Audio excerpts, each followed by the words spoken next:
Welcome to Sweet Life Beat Life. We hope this video helps. You start by verifying key prerequisites.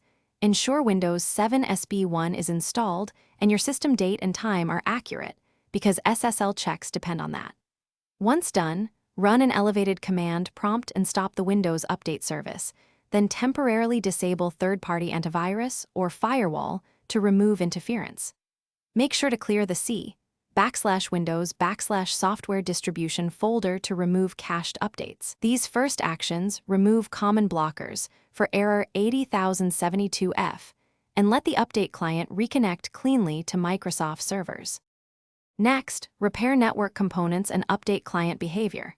You reset WinSock and WinHTTP using netch commands to clear corrupted network stacks and proxy settings and enable TLS1.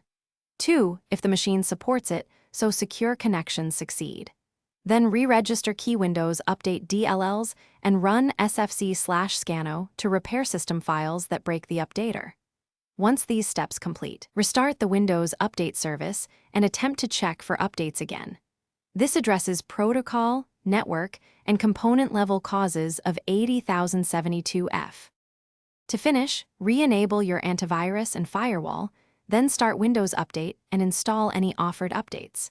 If error 80072F persists, run the official Windows Update troubleshooter or perform a full manual reset of update components, repeating the earlier cleanup steps. Make sure to try a clean boot to eliminate startup software conflicts and collect the Windows Update. Log if you need deeper analysis. This lets you identify transient network issues versus persistent client corruption, and gives a clear path to escalate or retry. Thanks for watching. Consider subscribing if we helped you.